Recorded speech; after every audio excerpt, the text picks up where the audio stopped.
iPhone 12, unboxing and first impression. So bumili tayo ng iPhone 12 guys sa Shopee. And ito na siya. Meron siyang free na case. So kung gusto niyo rin bumili, iwan ko yung Shopee link sa baba. At ito na nga yung phone. Ito ay iPhone 12. Nabili ko siya ng 25,000 pesos. Then complete yung accessories niya. Shoutout sa seller. Pakita ko sa screen yung kanyang Shopee store at ang kanyang Facebook account. So i-follow nyo na lang. Tapos meron siyang charging cable. Meron siyang mga paperworks dito. Tapos SIM ejector. Tapos syempre yung kanyang free earphone at charging brick kompleto. Talagang 25,000 pesos.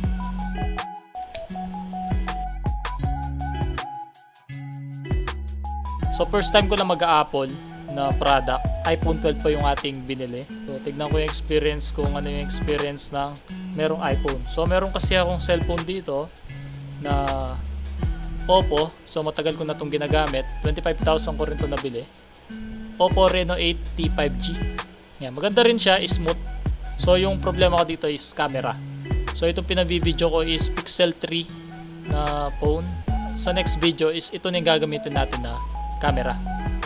Itong iPhone 12. So check natin yung yung cellphone mismo. Kung maganda ba yung kanyang quality at wala masyadong gasgas. Sabi kasi ni seller is 98% smooth siya.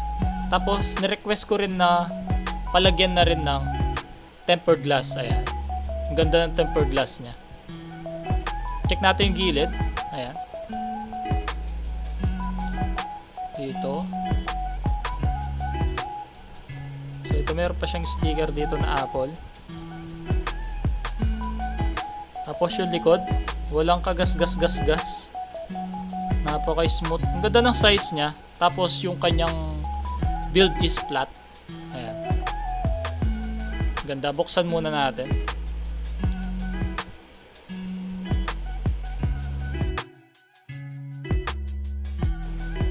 Okay, so inopen na pala ni seller to. So hindi na natin isa-setup. Ayan.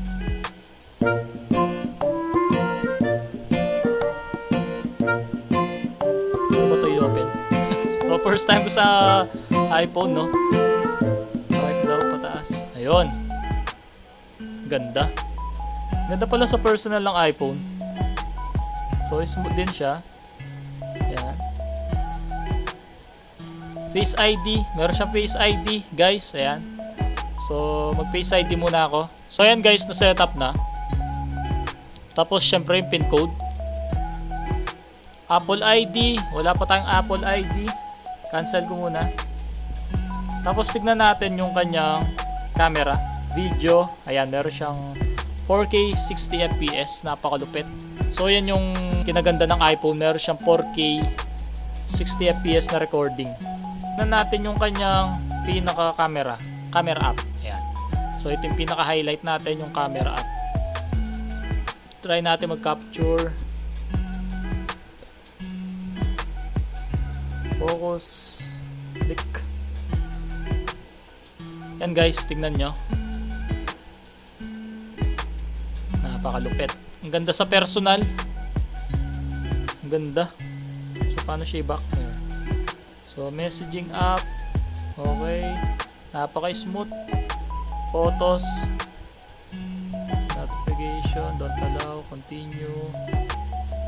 Continue. Ayan. So si seller is, ito yung mga picture. Sinample niya nung binibili ko to. Nagsasend siya ng picture bago niya ibalot tong cellphone. Ayan. Tinetest niya muna. So napaka-legit. Ayan. So punta tayo ng Wi-Fi. Paano ba to? Yun. Wi-Fi setting. Ayun yung Wi-Fi namin. 2G lang dinedetect niya. Ayan, 5G. Ayan. Lagay muna natin tong ating Wi-Fi. Tetest natin. Naka-connect na sa Wi-Fi. Tapos, tignan natin kung may update. Flashlight is working. Ayan. Ganda ng red. Ayan, oh. Ganda ng red. Napakalupit. Tapos, tignan natin yung yung update kung meron. Tapos, general. Software update. Check natin kung meron siyang update. Yun, meron siyang update na iOS 17. Ayan. So, pwede siyang i-update, no? Original iPhone talaga siya. Yan, download and install. Passcode. So, original siya na iPhone. Kaya huwag kayong magatubili na bumili. Okay. So, nasa description naman yung link tsaka sa comment section. Yun. Yan yung update. Ayan. 11 minutes yung hintayin natin.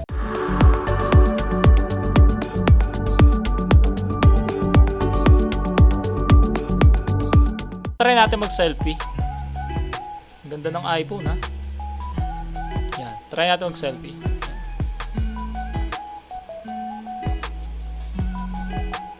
Okay. Kapag-selfie na tayo. Ang ganda, oh.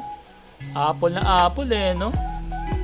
Apple na apple yung kuha talaga, Yan. Diba? Feeling pogi tayo. Yan. Magandang camera niya. Portrait, guys. Ang ganda rin. Ayan. May pa-blurred pa sa gilid.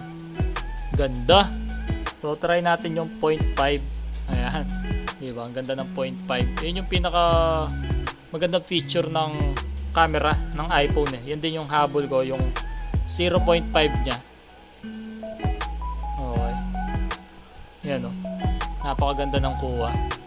Sulit na sulit pa rin ngayong 2024 yung iPhone 12. So, ang ganda pa ng nakuha natin na kulay, which is color red. Ayan. Perfect pang regalo sa murang halaga. May iPhone 12 ka na. Yun. Sana mag-subscribe kayo dito sa aking channel at i-update ko kayo soon dito sa ating iPhone 12 kung maganda ba sa experience ko kasi first time ko lang mag-iPhone. So, yun lang. Bye!